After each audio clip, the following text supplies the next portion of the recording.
bien, on va commencer la soirée, enfin le débat. Alors, je présente Régis Moreira de Récit, Isère, Réseau d'écoles de citoyens et du Pacte civique. Je vais passer la parole à Michel Bélakowski qui va vous présenter le Pacte civique. Marine Pansu, qui représente les jeunes européens de Grenoble. D'Isère. Je ferai une présentation de qu'est-ce que la citoyenneté européenne, et Marine, je dirais, vous présentera les enjeux de la citoyenneté européenne à l'heure d'aujourd'hui.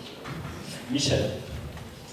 Bon, vous voyez sur l'écran un petit rappel sur le pacte civique. D'abord, pourquoi un pacte civique qui est né il y a à peu près 5 ans?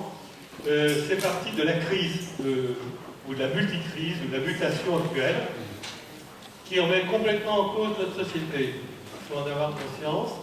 Et pour réagir par rapport à ça, il n'y a pas d'autre possibilité que le fait que la société civile elle-même s'en empare. Donc le problème d'une démocratie rénovée et plus de lien social. Et le pacte civique, c'est un espace transpolitique qui repose sur un certain nombre de valeurs que j'ai mis en dessous pour conduire le changement profond qui est nécessaire. Il y a 3 niveaux. Tout d'abord, le niveau personnel, donc un niveau de transformation personnelle, collectif institutionnel. Les 4 valeurs cardinales, la créativité, sobriété, justice et fraternité. Il y a un certain nombre d'engagements possibles que vous pouvez voir sur le site qui est indiqué en bas.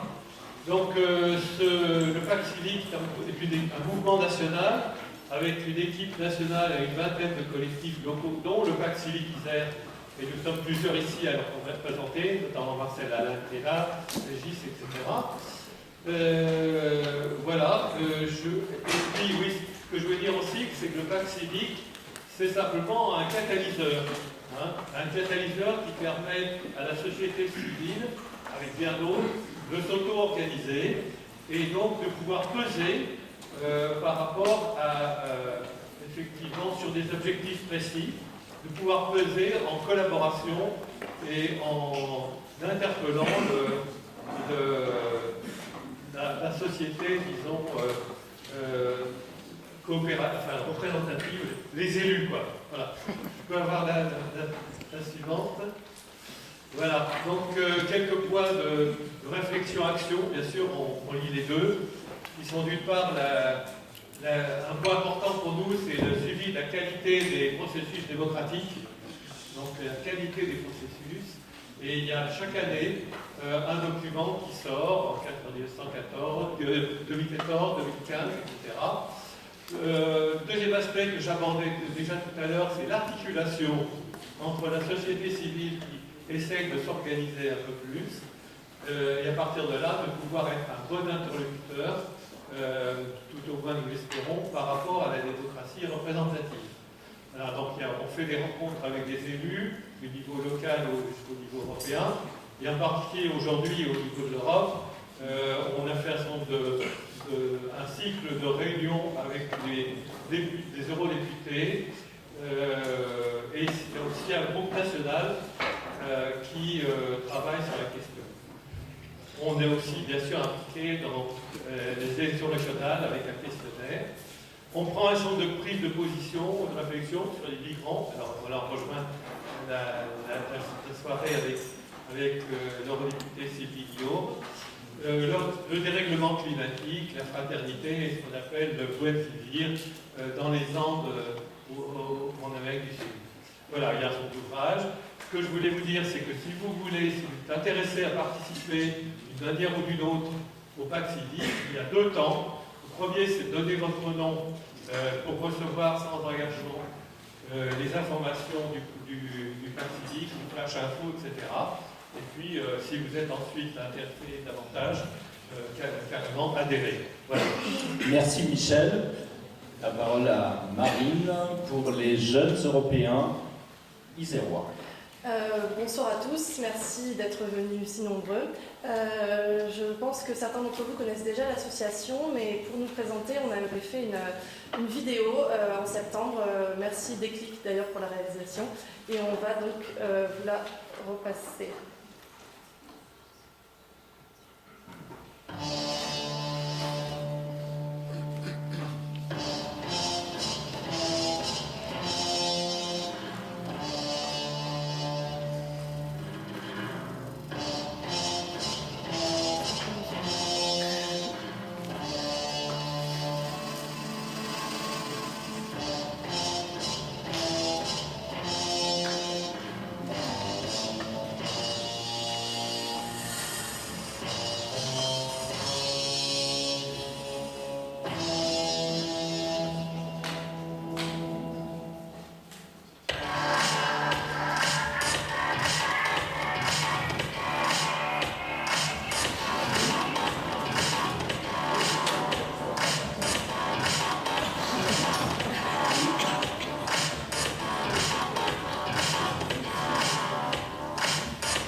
Qu'est-ce qu'on fait concrètement à part faire des vidéos rigolotes?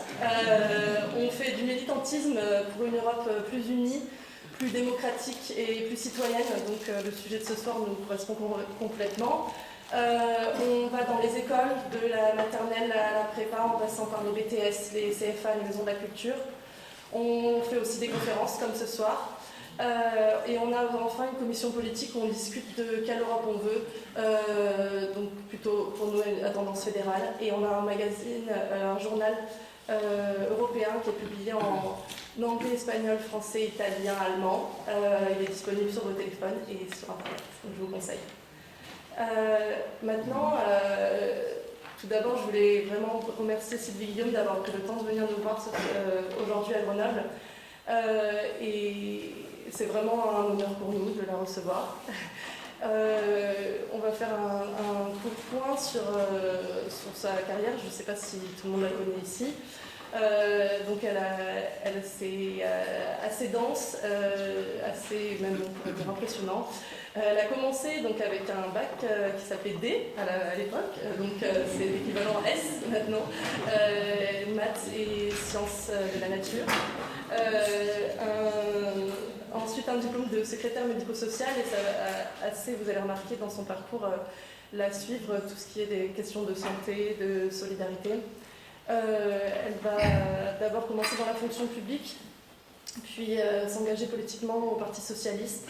Elle va être première secrétaire de la Fédération Rhône du PS, notamment secrétaire nationale du Parti socialiste en charge des questions de société, de droits des femmes, puis de développement du parti. Elle va aussi être présidente du Conseil national du Parti socialiste, et j'en passe. Elle va avoir des fonctions à la ville de Lyon et dans la région Rhône-Alpes.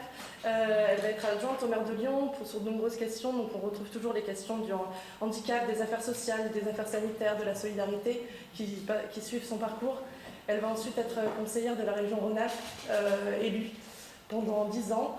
Et maintenant, elle se définit, comme vous pouvez voir sur son site qui s'appelle Européenne, comme européenne. Et depuis 2009, elle est députée européenne de la région Sud-Est, donc qui comprend Rhône-Alpes, Provence-Alpes-Côte d'Azur et Corse.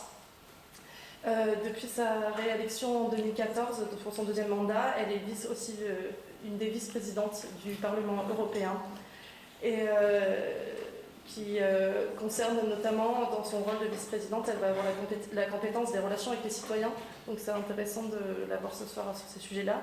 Et elle a eu récemment le prix du citoyen européen. Chancelière, prix du citoyen européen. Donc ça recoupe un peu même beaucoup nos sujets de ce soir. Maintenant, je vais laisser parler Régis sur la question de la citoyenneté en Europe. On va faire un développement là-dessus et ensuite on partira sur quelques questions sur l'actualité, la présentation de Madame Guillaume et le débat public. Bonne soirée à tous. Alors, citoyenneté en Europe, de quoi on parle? Alors, quelques petites définitions. Je dirais, on parle de citoyen. Alors, en l'Antiquité, c'était une personne jouissant du droit de cité. Aujourd'hui, on dit c'est un membre d'un État considéré du point de vue de ses devoirs et ses droits civils et politiques. Et citoyenneté, c'est une situation positive créée par la pleine reconnaissance aux personnes de leur statut de citoyen et reconnus comme citoyens membres d'une cité ou d'un État.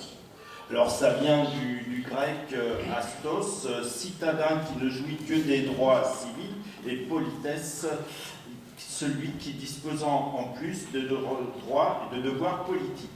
Et dans le latin, civitas signifiant droit de cité, droit d'un habitant d'un pays. Alors, quel constat la citoyenneté européenne? Pour le moment, c'est une dimension, je dirais, un peu décevante pour la plupart des citoyens. Pourquoi? Parce que c'est une citoyenneté limitée, où on doit d'élire des députés européens, mais qui sont très lointains, sauf aujourd'hui, qui viennent nous voir. Et dans la représentativité, je dirais, avec le taux d'abstention lors des élections est très important. Donc il y a une possibilité de pétition et de déposer des plaintes aux médiateurs. C'est une pensée réductrice, on en manque la vraie nature de la citoyenneté européenne. Je pense que la citoyenneté européenne, c'est un processus historique par nature toujours inachevé d'extension de droits à ceux qui n'en ont pas.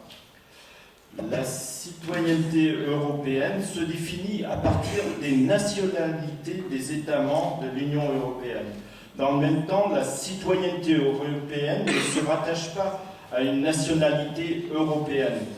Donc il y a une distorsion entre nationalité et citoyenneté. Nationalité relevant de l'État, l'État de droit. Donc on a défini à la Convention de La Haye en 1930 le terme nationalité. C'est le lien juridique ayant pour fondement un fait social d'attachement, une solidarité effective d'existence, d'intérêt et de sentiments, jointe à une réciprocité de droits et de devoirs. Lien avec l'identité c'est forcément un lien avec l'identité d'un ressortissant d'un État. Une citoyenneté basée sur le droit international. Or, le droit international régit d'abord les relations entre les États. D'où il faut faire une jonction entre le droit supranational et national sur les notions de citoyenneté et de nationalité. Et ça, on y travaille depuis les années 50. Donc la citoyenneté européenne, Jacques Delors disait, c'est un objet non identifié, un objet politique nouveau. L'Union européenne, c'est le lieu d'exercice d'un véritable pouvoir supranational. La démocratie, c'est la légitimation du pouvoir par le peuple. L'Union européenne est-elle une démocratie classique? La citoyenneté européenne porte-t-elle un peuple européen en puissance? Avec ce sentiment d'appartenance, donc s'il y a une construction progressive. Quelle exigence démocratique? La Cour européenne des droits de l'homme, en 1999, parle du Parlement européen comme un organe législatif avec des élections libres et régulières. Reconnaît-on un démos européen? Est-il le seul apte à légitimer l'action publique européenne? Alors, la citoyenneté européenne, c'est la 4e étape. La première étape d'une citoyenneté, c'est la citoyenneté civile, où il y a l'affirmation du principe d'égalité devant la loi. La deuxième étape étant la citoyenneté politique, c'est la reconnaissance du suffrage universel. La troisième étape, citoyenneté sociale, c'est la mise en place de l'État-providence. Et la quatrième étape, celle de l'Europe, c'est la citoyenneté transnationale avec l'extension des droits au-delà de l'ancrage national. Alors, quelques dates de l'histoire de l'UE que vous connaissez, hein, le discours de Schuman le 9 mai 1950, qui est à la base, la Convention européenne de sauvegarde des droits de l'homme et des libertés 1950 aussi, c'est le Conseil de l'Europe. L'acte décisif dans la citoyenneté, c'est 1976 avec la décision de l'élection européenne au suffrage universel. Donc c'est un droit supplémentaire aux droits de vote nationaux. Et en 1979, donc 3 ans après, il y a la première élection au suffrage universel du Parlement européen. Donc à l'époque, il y avait 410 membres, et c'est une élection tous les 5 ans. Alors, plus près de nous, donc il y a l'accord de Schengen qui abolit les frontières des pays membres, l'acte unique en 86 avec la libre circulation des personnes, des marchandises et des capitaux, le traité de Maastricht, traité sur l'Union européenne, avec pour la première fois une définition juridique de la citoyenneté européenne. C'est l'article 8. Le traité d'Amsterdam, donc avec toutes les luttes contre les formes de discrimination dans l'Union européenne. 2000, le Conseil européen de Nice. Donc là, il y a eu la rédaction des chartes fondamentaux, des droits fondamentaux de l'Union européenne. C'est l'ensemble des droits personnels, civiques, politiques, économiques et sociaux des citoyens européens. Et la charte deviendra juridiquement contraignante avec le traité de Lisbonne en 2009. Alors, traité de Nice, donc c'est l'élargissement aux pays de l'Europe centrale et orientale. Voilà, avec redéfinition des différentes institutions, commission, parlement et conseil. Et le traité de Lisbonne qui remplace, je dirais, le traité constitutionnel et le traité qui modifie le traité de Maastricht et le traité de Rome de 59. Et il introduit l'initiative citoyenne européenne. Alors, les différents groupes au Parlement européen en 2015, donc il y a 751 députés, eurodéputés, donc le Parti populaire européen, c'est la droite avec les républicains, hein, pour nous, et puis l'Alliance progressiste des socialistes et démocrates au Parlement européen, dont fait partie Sylvie Guillaume ce soir. Et les conservateurs, démocrates, les Verts, voilà. Et le Front National qui se répartit entre... Alors, ils ont un groupe. Ils ont un groupe, je ne sais plus lequel. Des nations. Nation et liberté, voilà. Et Jean-Marie Le Pen, il est là. Ouais. Ah, il est dans les non-inscrits. non-inscrits, voilà. Bon, on ne va pas s'appesantir. La charte des droits fondamentaux de l'Union européenne de Nice, elle comprend 5 chapitres: dignité, liberté, égalité, solidarité, citoyenneté et justice. Et dans le chapitre citoyenneté, on trouve le droit de vote et d'éligibilité aux élections du Parlement européen, le droit de vote et éligibilité aux élections municipales, droit à une bonne administration, droit d'accès aux documents, le médiateur, droit de pétition, liberté de circulation et de séjour, protection diplomatique et consulaire. Alors, le traité de Lisbonne, a défini qu'est-ce qu'était la citoyenneté européenne. Il est institué une citoyenneté de l'Union, et citoyen de l'Union, toute personne ayant la nationalité d'un État membre. La citoyenneté de l'Union complète la citoyenneté nationale et ne la remplace pas. Les citoyens de l'Union jouissent des droits et sont soumis aux devoirs prévus par le présent traité. C'est une citoyenneté dite de superposition. Les individus n'y accèdent qu'au travers de l'État dont ils sont les ressortissants. Alors, quels sont les droits et devoirs qui relèvent de la citoyenneté européenne? Droit de circuler, de séjourner, de travailler, d'étudier avec Erasmus, avec les échanges, sur le territoire et les autres pays membres. Droit de vote, d'éligibilité aux municipales et au Parlement européen. Droit de pétition, droit d'initiative européenne, d'initiative citoyenne, droit de s'adresser aux médiateurs, protection consulaire des autorités, droit d'accès aux documents. Voilà, et donc dans les initiatives citoyennes, qui datent depuis 2012, il y a déjà 3 initiatives citoyennes européennes qui ont été clôturées. La première, c'est Right to Water.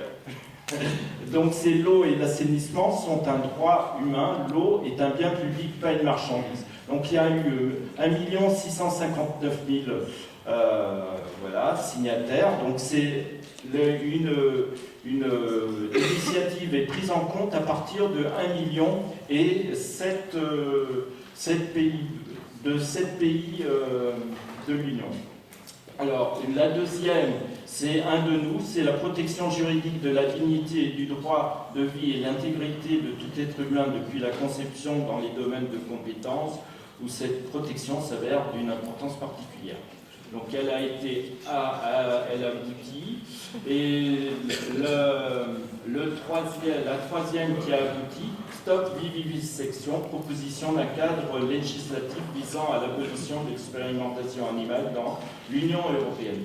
Alors, celles qui sont en cours, donc il y a Vive Vite, l'Europe sociale pour une coopération renforcée des États contre la pauvreté en Europe, à l'écoute, afin de renforcer législativement la confidentialité des communications entre les particuliers, notamment les écoutes téléphoniques entre l'avocat et son client, condition nécessaire du libre exercice des droits de la défense.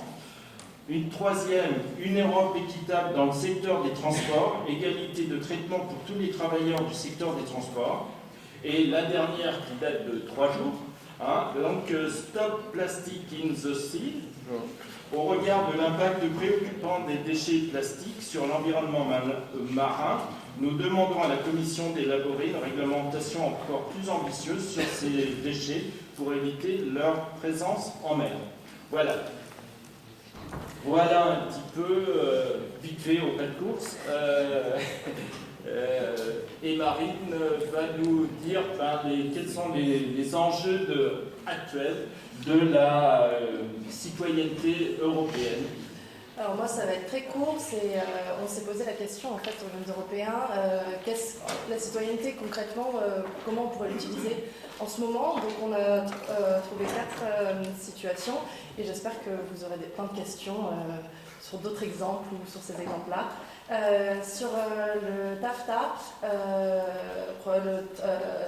ou TTIP et sur la question de quelle est la consultation citoyenne à ce niveau-là.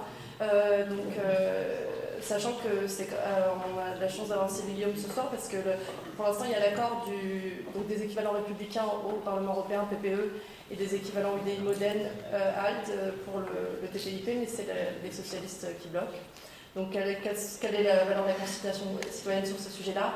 Ensuite, sur la COP21, le sommet de la Terre à Paris, sur l'environnement, il y a eu un débat citoyen planétaire le 6 juin 2015 où en fait il y a eu 10 000 citoyens à travers le monde qui se sont retrouvés un même jour à la même heure, chacun dans leur pays, donc 97 pays, et qui ont voté sur les mêmes questions et parlé des mêmes sujets. Et il y a eu un rapport, si ça vous intéresse, sur le site World Wide Views, donc les idées des Européens, pas que des Européens, des gens du monde entier, et 97 pays. Ensuite, la question grecque. Et la question du référendum, à quel point on écoute les référendums dans les États européens, notamment, pourquoi pas l'exemple aussi des référendums en 2005 sur le traité constitutionnel en France et au Danemark. Et est-ce que c'est possible d'avoir un référendum européen?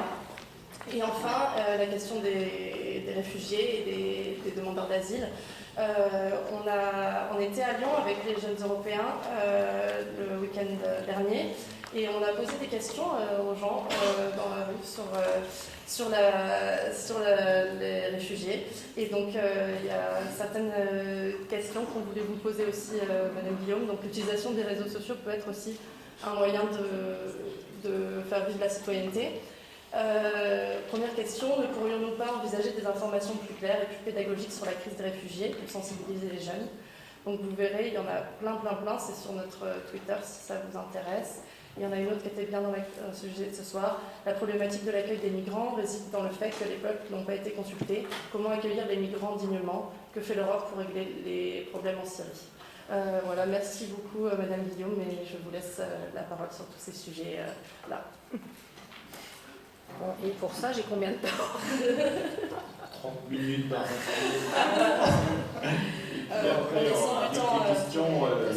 Je crois savoir qu'on est contingenté en matière de temps, donc on va essayer de tenir dans des choses concrètes. Je mets quand même un temps, parce que j'ai tendance à être un peu bavarde, donc ça me limitera. D'abord, je voulais vous dire que je vous remerciais, parce que je suis déjà venue ici, j'ai déjà fait quelques incursions, mais je suis toujours ravie de venir d'abord ici et de venir à Grenoble. Il y a toujours eu, je vois des gens que je connais et que j'ai déjà rencontrés, il y a toujours eu des bons débats, certains assez toniques d'ailleurs, dans différents cadres. Et je crois que c'est important, vous y avez fait référence en disant tout à l'heure, oui, tous les parlementaires sont très très lointains. Oui, c'est vrai. En même temps, vous avez aussi mentionné qu'on a des circonscriptions énormes. Là, c'est 3 régions. Je ne sais pas ce qui va devenir de l'Auvergne pour la prochaine consultation, mais ça reste énorme, avec plus de 12 millions d'électeurs ou quelque chose comme ça. Et ce souhait qui a été érigé en 2004 de rapprocher les députés européens de leurs électeurs en ayant des listes nationales pour les élections européennes en France. Bon, je ne sais pas bien sûr que ça ait beaucoup rapproché les parlementaires des électeurs, un petit peu peut-être, mais ça reste... plus quand même. Oui, mais enfin, ça reste problématique quand on vous demande, pardon de faire un petit échange comme ça en parallèle, mais parce qu'on nous demande à la fois d'être des législateurs présents à Bruxelles et à Strasbourg, alors c'est en séance plénière, donc de jouer notre rôle premier, mais en même temps d'être présent dans la circonscription. Or, à un moment donné, il y a un tout petit hiatus de déplacement et de présence. Alors, on s'en plaint pas, hein, je veux dire, on n'est pas à plaindre dans nos fonctions. Simplement, il faut quand même enregistrer ça, parce que voilà, moi je pourrais pas être à Grenoble ce soir, à Toulouse, non, c'est pas dans la circonscription, à Marseille ou à Nice ou à Porto Vecchio un autre soir. C'est juste un tout petit problème technique d'organisation. Et je crois que du coup, on est desservi par ça, et la fonction parlementaire est desservie par ça. On est moins connu, moins repéré. Et puis, c'est pas non plus la vision qu'on vous a donnée à le Parlement européen. Après le fight dans toutes les assemblées, nous, on est en train de ronfler dans notre coin où il n'y avait personne, je ne sais pas, où il n'est pas très bien. Non, c'est quelquefois, je pensais que vous alliez faire un contrat, vous allez nous montrer à un moment donné un moment un peu tonique. On va essayer de... Il y en a un peu moins maintenant, parce que comme Daniel Cohn-Bendit est parti du Parlement, on se fait un peu moins. Donc, il y a moins d'explosion, mais bon, voilà, c'était... Donc, on ne dort pas au Parlement européen, contrairement à ce qu'on a pu vous montrer. La chose quand même sur laquelle je voulais commencer, après vous avoir remercié d'être présent et d'avoir organisé cette rencontre, c'est de dire quand même que même si on a fait preuve de bonne humeur et que vous avez montré une vidéo qui peut être rigolote, comme vous l'avez dit, on est quand même en Europe dans une phase un peu particulière, je crois, même très très franchement assez inquiétante, on va dire, puisqu'on vient de passer, on n'a pas terminé une crise financière de première importance, qui n'est pas terminée en termes sociaux dans la plupart des pays concernés. On viendra sur la Grèce forcément à un moment donné dans la soirée, donc c'est le cas principalement là-bas. Et on a abordé une crise, qu'on a dit une crise des réfugiés, ça ne veut rien dire, c'est une crise humanitaire avec la présence qui génère des réfugiés sur le sol européen, avec une tension dans les institutions, une tension entre les États membres, une tension entre certains États membres avec d'autres, dans des blocs l'un d'entre eux est le bloc plus continental et l'autre le bloc plus oriental. Donc il y a quand même un moment particulier dans l'histoire où, en gros, ça passe ou ça casse, mais il y a de forts risques quand même que les choses cassent. Donc il faut y être attentif. Les plus europhiles d'entre nous travaillent à ce que les choses se passent mieux, qu'on puisse progresser à la faveur des crises.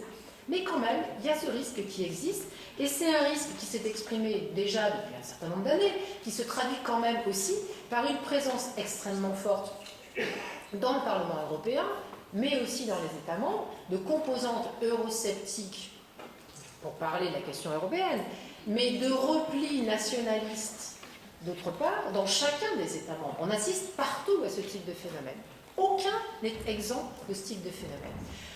Dans des élections européennes, ça se traduit, comme en 2014, avec une montée du nombre de personnes qui ont décidé de détruire de l'intérieur les institutions européennes. Je le dis à dessein, ce ne sont pas juste des europhobes un peu bizarres. Ce sont des gens qui ont décidé d'être à l'intérieur, d'être élus à l'intérieur pour détruire de l'intérieur. Avant, sur 751, voilà, il y avait une petite cargaison de gens de ce style. Maintenant, nous avons une centaine de parlementaires qui ont décidé ça et qui sont présents. Alors, il y a une galaxie, hein. Il y a des gens qui pourraient se taper dessus, comme ça, comme on a vu dans les vidéos. On parle de Britanniques un peu farfelus, Léolas, qui font un peu de buzz dans l'Assemblée, qui sont très déterminés au Brexit, enfin, bref, voilà. Mais on va quand même, et c'est beaucoup moins drôle, aux néo-nazis. Une des dernières fois où j'ai présidé l'Assemblée, il y a un type qui est un Polonais, qui a été élu, là, comme moi, par des Polonais, qui a terminé en disant « Ein Volk, ein Reich, ein Führer », et en faisant le salut nazi. Dans le Parlement européen. Dans le Parlement européen. Je l'ai fait virer, bien sûr. Hein. Il y en a un autre, un Italien. Lui, c'est Lega Nord, et donc c'est quand même grave aussi. Il est arrivé avec un t-shirt où Angela Merkel et la moustache d'Hitler. Donc il y a aussi des gens comme ça, qui ne sont pas juste un peu farfelus dans l'Assemblée, mais qui portent des convictions à l'intérieur du Parlement européen. Et c'est pesant. Alors, je ne dis pas ça pour qu'on soit plein, mais simplement parce que c'est une alerte qui doit être forte. Quand on parle de citoyenneté européenne, il faut aussi avoir en tête ça. Et il faut l'avoir en tête parce qu'ils ont été aussi élus. Et ils ont une légitimité électorale similaire à la mienne, qui ne suis pas du tout de leur côté, ou de n'importe quel autre des parlementaires européens. Et je crois que ça doit vraiment nous interroger. Ce qui nous interroge aussi, c'est le groupe. Vous n'aviez pas forcément signalé tout à l'heure, ce groupe qui s'est constitué récemment et qui est forgé à partir de 24 élus du Front National, en fait, se sont greffés 6 autres nationalités pour former un groupe qui prend de l'ampleur et qui prend... moi, j'ai longtemps pensé qu'il n'allait pas travailler, mais désormais, je peux vous dire qu'il travaille. On est d'ailleurs obligé de se positionner désormais par rapport au travail qu'ils font et pas seulement aux paroles qu'ils profèrent dans l'Assemblée. Je termine là-dessus, mais si on doit y revenir à un moment donné, ça serait bien aussi qu'on en reparle. Vous avez évoqué de façon assez détaillée ce que recouvrait le terme de citoyenneté européenne comme étant une légitimité, une citoyenneté de superposition, et vous avez tout à fait raison là-dessus. Elle ne remplace pas les citoyennetés nationales, ça ne s'y substitue pas, ça s'ajoute. Et c'est effectivement, et vous l'avez bien dit dans le déroulé que vous avez mentionné tout à l'heure, c'est vraiment la construction pas à pas du lien entre les citoyens et les institutions, le lien à l'Europe, en face des replis nationalistes dans lesquels on était pendant la première partie du siècle dernier. Ça ouvre des droits, vous les avez signalés, ils sont parfaitement bien résumés, de circuler, mais c'est pas juste... on ne peut pas passer non plus sur cette question du droit à la libre circulation d'un revers de manche. C'est, je crois, un des piliers fondamentaux, la mobilité sans frontières dans l'Union, qui, je crois, est très constitutif de la citoyenneté européenne. Mais vous n'avez pas mentionné, ou alors vous avez indiqué tout à l'heure que c'était une galerie de droits et de devoirs. Il n'y a en fait aucun devoir énuméré, nulle part, sur la citoyenneté européenne. Je ne suis pas sûre qu'il faille qu'il y en ait, mais ils ne sont pas formulés de cette manière-là. Et le point suivant que je voulais aborder avec vous, avec cette lumière-là, c'est que on parle sur le papier d'un certain nombre de droits et de citoyenneté. En même temps, il faut mettre en parallèle les difficultés que beaucoup de nos concitoyens ont à comprendre l'Europe, avec cet espace assez important qui s'est créé entre l'Europe et les citoyens. Et je crois que c'est une forme d'incompréhension majeure qui s'est développée pour plusieurs raisons. D'abord, et on en parlait dans une réunion précédente tout à l'heure à Grenoble, parce que les champs de compétences entre l'Union européenne et les États membres sont un peu difficiles à identifier, pour utiliser une périphrase.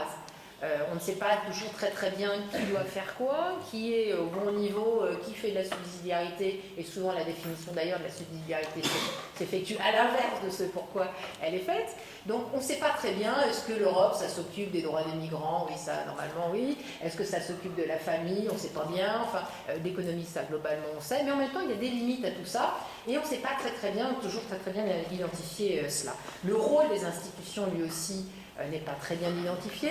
Globalement, on sait qu'il y a plusieurs institutions, on sait que les parlementaires globalement sont les seuls élus démocratiquement par les électeurs, mais la Commission, le Conseil, c'est un peu plus nébuleux. Comment tout cela fonctionne, on ne sait pas très bien. Il y a vraiment un déficit de pédagogie, et heureusement que des associations comme les vôtres font ce travail de pédagogie à l'égard de ces institutions. C'est complexe.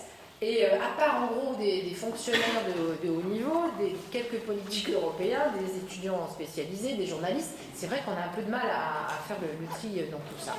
Mais l'Europe, c'est pas que produire des normes technocratiques, c'est pas que produire du texte, ça s'est fait en de nombreuses étapes, vous l'avez indiqué, et plutôt que d'être dans la description des traités et leur application, moi j'avais un peu envie d'illustrer au travers de 4 pistes ce qui me semble nécessaire concrètement de faire pour augmenter la capacité de participation des citoyens européens à leurs institutions. C'est des pistes, hein, il y en a d'autres, mais on y viendra dans la discussion. Je surveille le temps en même temps. Voilà. D'abord, il faut c'est quelque chose qu'on sait assez peu, pas d'abord, parce que c'est pas dans l'ordre, mais peu importe. Il faut pouvoir se saisir des opportunités qui sont ouvertes. Et c'est vrai qu'elles ne sont pas toujours très visibles en ce moment. Et vous devriez, alors pour le coup, association, mais aussi individuelle, vous y intéresser, si vous êtes intéressé par ce thème.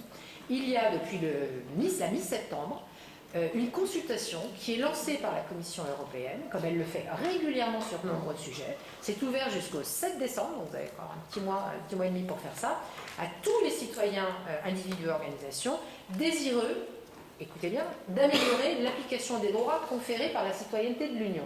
On ne peut pas être plus dans le sujet d'aujourd'hui. Donc la Commission qui a conscience, alertée par les parlementaires, par les citoyens, qu'il y a un vrai problème dans la compréhension, dans la manière dont on applique les droits des personnes dans les différents États membres, ouvre cette consultation. C'est par Internet, faites-le, saisissez-vous de cette opportunité. C'est un exercice de démocratie directe, d'expression directe, que je crois très utile. Il faut s'en saisir. C'est jusqu'au 7 décembre. Et la Commission, je le précise, est obligée de rendre réponse là-dessus, est obligée de produire derrière un bilan de cette consultation et de produire, accessoirement, si nécessaire, de la législation. Donc vraiment, c'est très important de participer. Ils sont contents quand ils ont quelques dizaines de milliers de participants. Plus ils en ont, mieux on sort, hein, globalement comme citoyens. Deuxième piste. Faire en sorte que nous, parlementaires européens, on soit dans une démarche de relais de vos préoccupations. Je vais commencer par le fait qu'on était dans une grande circonscription, ce n'était pas pour trouver des excuses, hein, mais pour signaler une situation. Je pense qu'il faut qu'on continue d'être, nous, très en go-between entre vos attentes et la manière que nous avons de faire pression sur la Commission, de faire pression sur le Conseil, voire de faire pression sur nos groupes constitués tels qu'ils ont été tout à l'heure décrits par vous. Donc, on progresse là-dessus, on continue de progresser dans la manière d'aborder votre relais. Et la dernière expérience en date qu'on a fait un peu au Forceps, ça a été de mettre en route ce qu'on a appelé les Spitzenkandidaten, avec pour chacun, au moment de l'élection européenne, dans chacun des groupes qui allaient se constituer, le candidat que nous portions pour être président de la Commission européenne. Ça a l'air de rien comme ça. Et ce que ça fait, c'est que ça politise l'élection. Et que du coup, on n'est pas simplement dans notre coin avec un public très réduit. J'ai fait 2 campagnes électorales européennes, donc je vois à peu près quel type de public en nombre je peux toucher. Ça permet de sortir d'un côté juste de bilan de je rencontre une fois tous les 5 ans à l'occasion d'une élection. Ça politise les choses. Si, comme c'était mon choix, c'était mon candidat qui avait été élu, je pense que j'aurais été en capacité de le forcer à prendre un certain nombre de décisions en matière économique, vis-à-vis de la Grèce, vis-à-vis d'autres sujets en matière de migration, donc je n'ai pas nécessairement la même possibilité s'agissant d'un autre candidat qui a été élu, puisqu'il, voilà, le PPE, le groupe d'où font partie le parti politique, les Républicains, mon Dieu, qui a été, enfin, ils sont libéraux aussi beaucoup, dans d'autres domaines. Mais donc, c'est lui qui a été élu, mais voilà, il y a eu une politisation des choses sur ce qui ressemblait un peu à une campagne transnationale. Et l'étage suivant, me semble-t-il, on est en train d'essayer de le mettre en place, c'est compliqué, c'est qu'effectivement, à l'avenir, on ait des vraies listes transnationales qui puissent se mettre en place dans tous les pays qui voteront à l'élection européenne. Donc, ça met un visage, ça met de la politique et ça met du transnational. Je crois que c'est une bonne définition de la manière dont on peut avancer. Troisième piste de travail pour essayer de développer cette citoyenneté. Je crois que c'est vous aussi, je vous accuse de plein de mots, mais je crois que c'est vous tout à l'heure qui avez indiqué que finalement le seul lien c'était par l'intermédiaire des parlementaires européens. Oui, c'est vrai, indéniablement. Mais voilà, on n'a pas de système abouti de démocratie directe individuelle avec 500 millions de personnes. C'est un peu compliqué. Donc on est là pour ça, on est là pour faire ça. Encore faudrait-il que nous ayons une arme dont nous ne disposons pas à l'heure actuelle, qui est exclusivement l'arme de la Commission, qui est le pouvoir de la législation, le pouvoir d'initiative législative. Pour l'instant, seule la Commission est en situation de mettre en route des textes de législation. Alors des fois, ces textes, ils nous conviennent. Des fois, ils nous conviennent beaucoup moins. Donc on amende, machin, enfin je ne vous décris pas tout le parcours législatif derrière après, parce que ça serait trop long, et que j'ai déjà fait 15 minutes.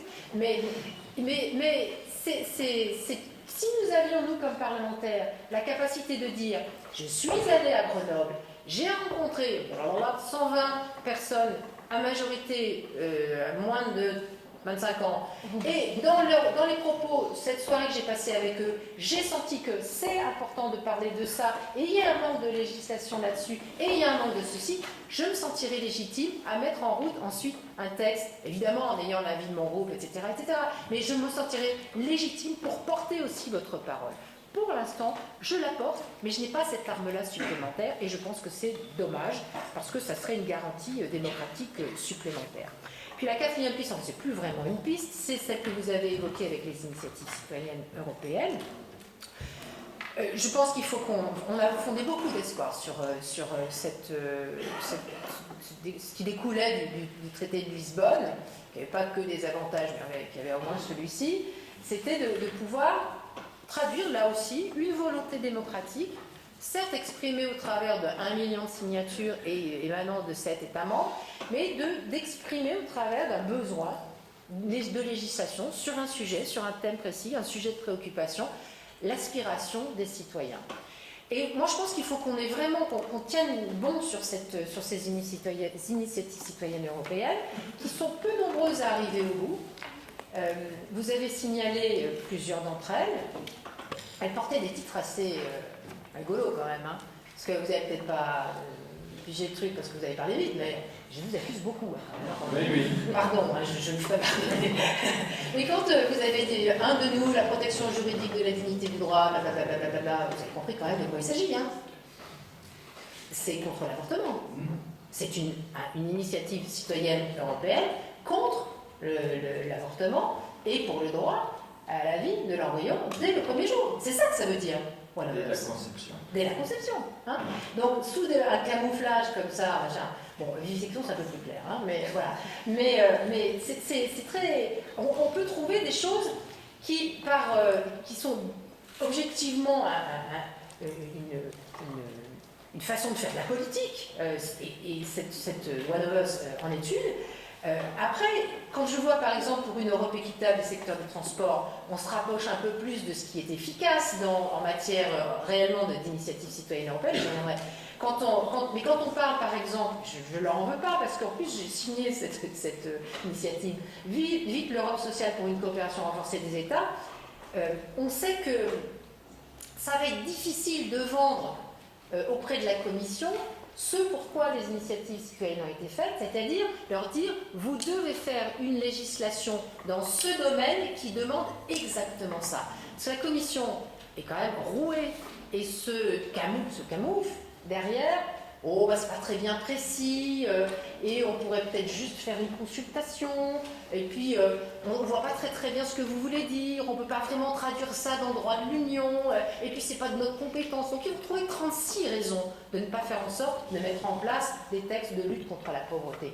Donc j'y insiste parce que si un jour vous devez mettre en route une initiative citoyenne, il faut bien regarder ça dès le démarrage, et se dire qu'il faut que ça aboutisse, d'abord en nombre, mais aussi en stratégie, et pour obtenir véritablement une législation de la part de la Commission européenne.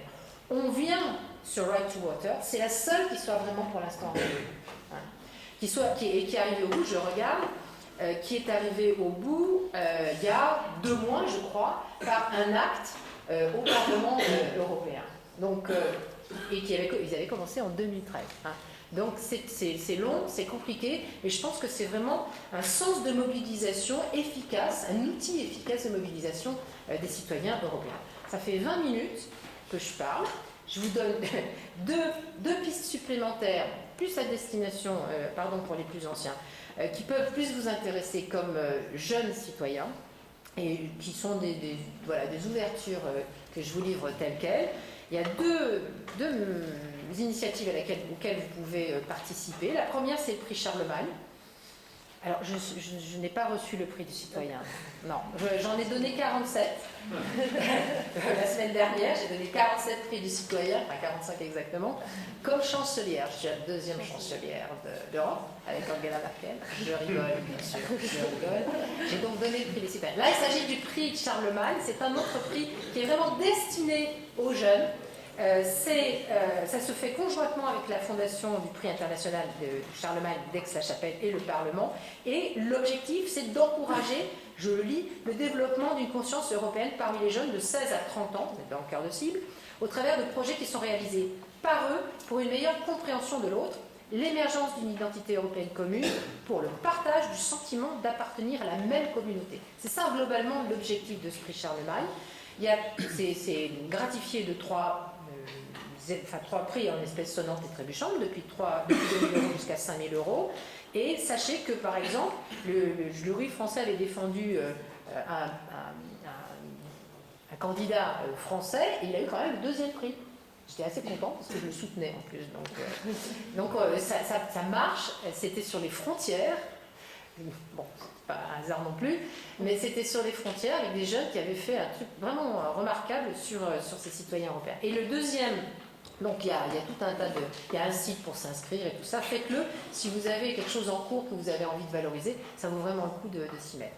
Et puis la deuxième initiative que je voulais vous signaler, ça s'appelle EYE, c'est European Youth Event. Ça aura lieu en 2016, donc là vous avez un petit peu de temps pour participer. C'est un événement européen de la jeunesse avec plein d'activités sur plusieurs thèmes. Donc il y a la question paix et guerre, la question de la démocratie, de la participation citoyenne, c'est pour rien que je vous le signale, les questions de l'emploi, les questions de développement durable, il y a d'autres thèmes.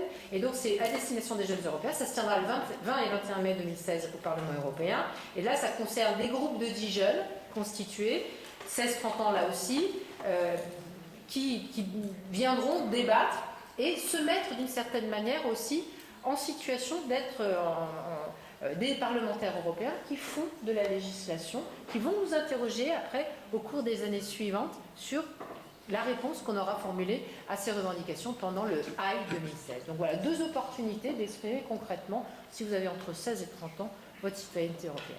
Je vais m'en arrêter là, parce que je crois qu'on revient sur des sujets thématiques après, et ça me permettra de... On va passer aux questions. Donc, il y a Clara et Théo qui vont prendre les micros et circuler dans les rangs. On prend 2 questions à la fois sur ce que vous voulez, sur l'Europe. Oui, il y avait des tas de sous-titres. Je vais revenir sur des choses que vous avez signalées.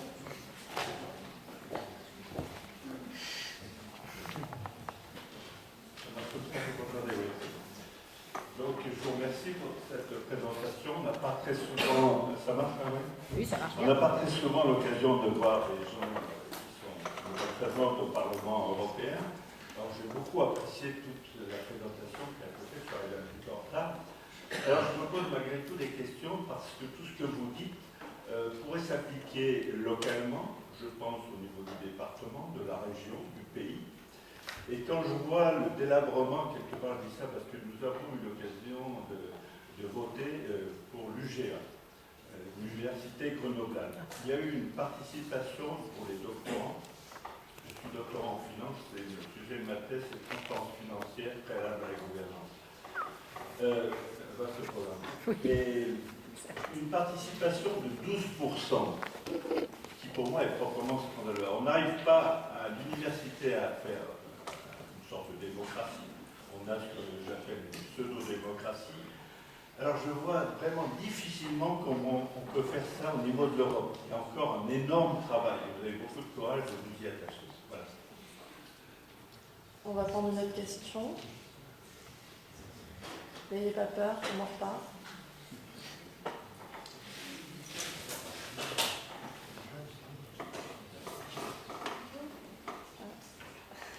Pas d'époque.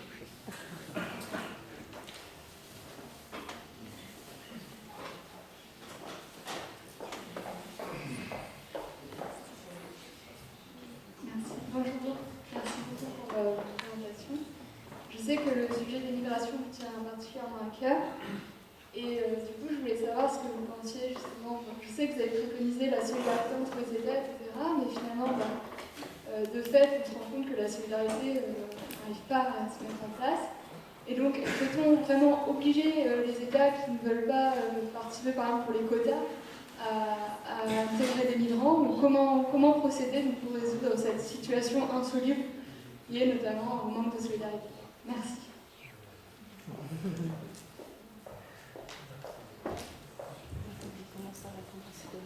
Comme vous voulez, moi comme vous voulez, ça me permet de faire mes schémas. Ce que vous décrivez, monsieur le doctorant en finance, je m'adresse en général à tout le monde, mais à vous en particulier, parce que vous avez, c'est pas vraiment une question, je pense que j'ai plus vu la constatation dans ce que vous avez dit. Vous avez parlé de l'UGA, mais vous auriez pu signaler le taux de participation dans les partis politiques, le taux de participation syndicale, le taux de participation aux élections européennes. Enfin bon, c'est vrai, on peut pas masquer le fait que on a dans ce pays qui parle beaucoup de politique en général, un problème dans la participation, à quel que soit le niveau politique en question. D'ailleurs, politique avec un grand P, parce que je mets cette dimension-là aussi autre part que dans les élections. En même temps, si on ne tente pas d'essayer d'ouvrir des opportunités d'expression, on n'arrivera à ne les ouvrir jamais, à n'obtenir jamais aucune... Alors je crois qu'il faut qu'on arrive à ouvrir plusieurs pistes. Après tout, saisiront bien qui voudra ces pistes-là, et c'est pour ça qu'il faut continuer d'agir pour que la citoyenneté européenne s'exprime. Mais je pense que c'est exigeant et que c'est notamment exigeant vis-à-vis des intermédiaires aux citoyens européens, c'est-à-dire les parlementaires. Et là, sans aller sur un terrain qui est un peu glissant, on n'a pas toujours eu en France une représentation à la fois des institutions européennes et une représentation par les parlementaires européens qui était tout à fait à la hauteur des enjeux. Je dis les choses autrement. Si vous voulez convaincre des citoyens de participer à une élection européenne, de s'intéresser à l'Europe, il faut rendre des choses intelligibles, c'est un préalable. Pas l'occasion de le développer ici, mais en matière pédagogique, il y aurait beaucoup d'efforts ou de progrès à faire. Mais il faut aussi demander à ce que les parlementaires européens soient présents, engagés, rendent compte, soient en go-between avec les préoccupations. Or, on n'a pas toujours eu ce type de modèle-là. Il faut quand même appeler un chat un chat. Il y a un certain nombre de mes collègues qui sont un peu recyclés au Parlement européen parce qu'ils ne font pas autre chose. Hein. Donc, je ne vais pas plus loin sur ce terrain-là, mais ça a un peu plombé l'image aussi du parlementaire, qui est pour le coup pas un parlementaire comme les parlementaires nationaux, où dans la circonscription, en gros, il peut voir tout le monde en un mandat. Et il peut se faire repérer par tout le monde. Et puis, la deuxième branche, c'est, je trouve qu'on n'a pas toujours été, dans le personnel politique, à la hauteur de l'enjeu européen. Et quand, par exemple, pour être très concrète et très précise, on part de Paris pour aller à Bruxelles en ayant une idée et qu'on revient en disant « je n'ai pas pu défendre mon point de vue, Bruxelles m'a imposé quelque chose » alors que ça n'est pas vrai. C'est-à-dire qu'on fait de Bruxelles, des institutions européennes, le bouc émissaire des décisions qu'on ne veut pas prendre soi. Je trouve que ce n'est pas à la hauteur et ça donne une mauvaise image pour les citoyens européens. Voilà, donc après en termes de participation, ça s'en ressent forcément, mais ça n'est pas que dans cela. Sur les questions de solidarité, c'est un sujet très prolifique, on va dire, on pourrait y passer des heures. Vous faites référence à ce qui est un principe de solidarité, un principe de co-responsabilité qui a été complètement mis à mal ces dernières dizaines d'années. Et spécifiquement sur la question de comment on accueille d'autres cultures. Par parallélisme des formes, quand on parle de la crise grecque et quand on dit aux pays européens d'accompagner le Xème plan grec parce qu'il faut faire preuve de solidarité et que c'est pas parce que la ménagère allemande va avoir 10 € de moins. Une ménagère. Moi aussi, c'était une blague. Donc. Je fais perdre le fil après, c'est pas drôle ce que vous faites. Donc, si à un moment donné vous demandez une solidarité financière, soit individuelle et collective des États membres, s'agissant de la Grèce, cette question de la solidarité et de la co-responsabilité, finalement, elle a été acquise, elle s'est exprimée. Pourquoi ? Parce que je pense qu'un certain nombre d'États membres se sont dit, c'est le tour de la Grèce maintenant, mais peut-être que ça va être mon tour un jour, et j'aurai besoin de la solidarité en matière financière. Mais ils n'en ont rien à faire quand il s'agit de migration. Le problème se pose de façon complètement différente. Et il se pose dans la responsabilité, c'est l'autre. C'est l'autre qui doit l'assumer. C'est ceux qui sont en pourtour de l'Europe. C'est ceux qui font les frontières extérieures. Et donc cette solidarité ne s'est jamais exprimée. L'Union européenne, la Commission a renforcé les moyens financiers à tel ou tel endroit, a envoyé des équipes bidules, des équipes machin, des équipes rabbit, machin. Mais en réalité, le fait de considérer que si on faisait garder les frontières extérieures par certains États, parce que géographiquement ils sont situés là, ça avait un impact sur tout le monde et qu'il fallait que cette solidarité s'exprime, ça n'a jamais été possible. Donc on a été obligé, je dis on parce que le Parlement européen accompagne la Commission européenne dans son agenda sur la migration, on a été obligé de passer par des méthodes un peu coercitives, qui ne plaisent pas du tout, avec des répartitions de migrants. Est-ce qu'on va y arriver ? J'en sais rien. On a déjà abandonné, là aussi, alors là je ne vais pas dire on, ils ont déjà abandonné l'obligation de se répartir. Ce qui est quand même un gros recul. Pour privilégier le fait que la répartition existe. C'est un peu tricky comme façon de faire. Mais on va essayer de tenir on va essayer de tenir le coup là-dessus. On va, nous parlementaires, continuer d'appuyer la Commission dans les textes qu'elle va produire. Il y a certains sur lesquels on ne sera pas d'accord, mais globalement, sur le fait de mettre les États membres devant leurs responsabilités, c'est ça qu'on va essayer de faire. Parce que globalement, j'ai quand même beaucoup entendu aussi, vous évoquiez aussi en filigrane la manière dont on reçoit comme citoyen et ce type de propos. On a beaucoup dit l'Europe ne fait rien, l'Europe ne répond pas à la crise migratoire et l'Europe n'accueille pas les réfugiés. Mais quoi, l'Europe? C'est les États membres qui font ça, c'est pas l'Europe en elle-même qui accueille, ce sont les États membres qui décident ou pas de le faire. Donc il faut mesurer à la fois cette responsabilité collective qui a du mal à s'exprimer, cette responsabilité solidaire qui a aussi du mal à s'exprimer, et puis institutionnellement et citoyennement accompagner ces dispositifs. Voilà. Merci. On va prendre deux autres questions. Bonjour. Vous posez la question de l'expression citoyenne. Vous êtes où? Pardon, excusez-moi. L'expression citoyenne et de la participation et de la faible participation. Et moi, j'aimerais mettre en parallèle des moments où il y a eu une expression citoyenne, comme pour le référendum de 2005 de ratification du traité de constitution européenne, pour par exemple le mouvement de lutte contre le TAP, où dans une vallée de 80 000 personnes, il y a 70 000 personnes qui se battent contre un projet européen, ou, vous l'avez dit, l'exemple de la Grèce, où on élit quand même Tsipras pour essayer de sortir pas sortir de l'euro, mais trouver une solution profitable à la Grèce.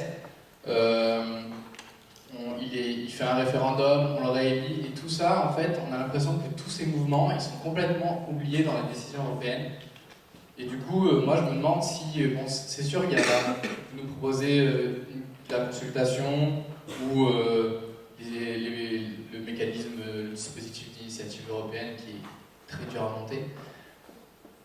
Est-ce que, en fait, dans les faits, l'Europe ne nie pas complètement en fait la citoyenneté européenne? C'est ça ma question. Merci.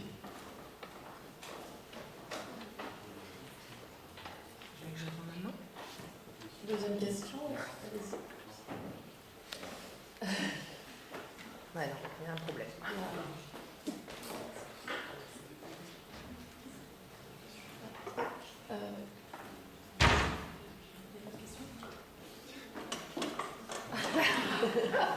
Excusez-nous.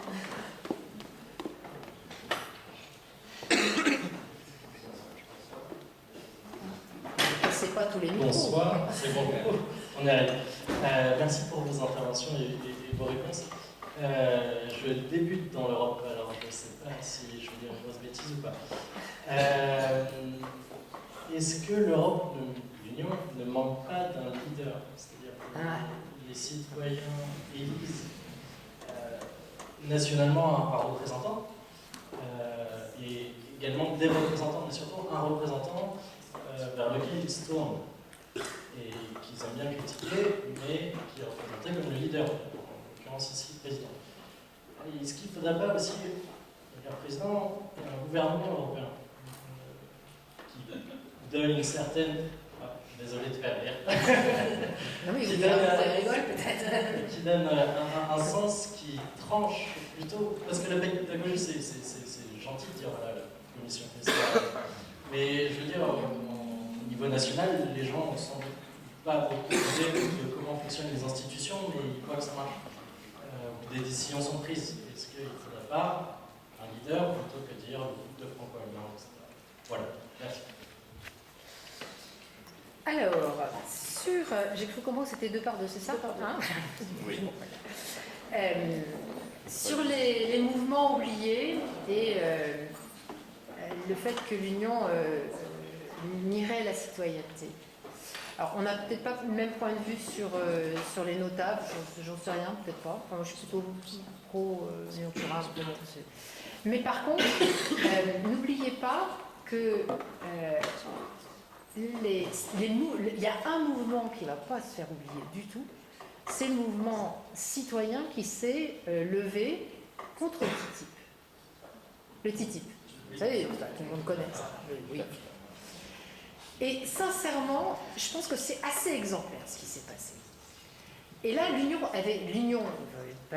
dites l'Union européenne, mais les institutions européennes n'ont eu aucun moyen, certains en avaient la volonté, n'ont aucun moyen d'arrêter ce qui s'est passé à l'égard du TTIP. C'est pourtant extrêmement mal parti.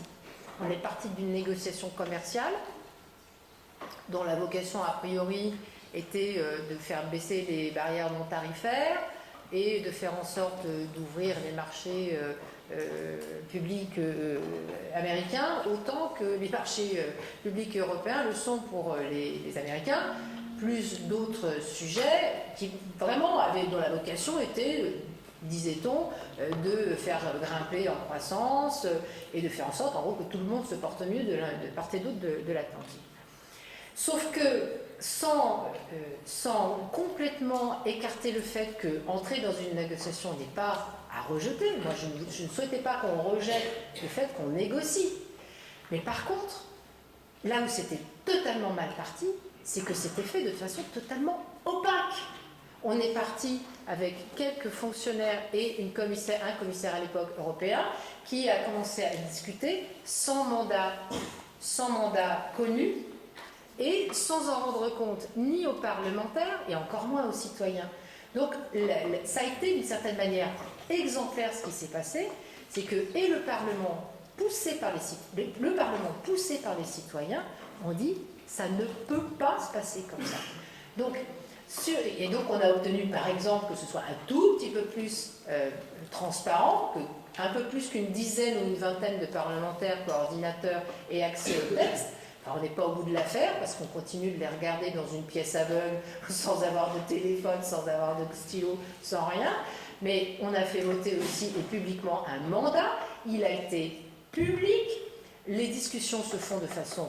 Maintenant, on reçoit régulièrement des informations. Je ne suis pas en train de dire que tout est... Soyons clairs, hein, que tout va dans le bon sens. Et je pense qu'au final, en tout cas c'est la position que mon groupe et moi-même défendons, je pense qu'au final, on ne votera pas ce truc. Ça ne passera pas. Il y a trop de lignes rouges qui vont être franchies et tout ce qui était de l'ordre des fondamentaux de tout ce que les Européens veulent seront transgressés. Mais sans rentrer dans trop de détails sur le TTIP, je veux vraiment l'exemplariser en disant il y a eu la conjugaison entre ce qu'il y avait de pire dans l'Union européenne en termes d'opacité et de discussion, là encore de 3 lobbies qui venaient parler à la commissaire, machin, et la confrontation avec une vraie prise en compte citoyenne de ce qui allait se passer. On n'est pas au bout de l'affaire, il y a encore quelques choses qui circulent, qui ne sont pas tout à fait justes, mais c'est pour moi exemplaire.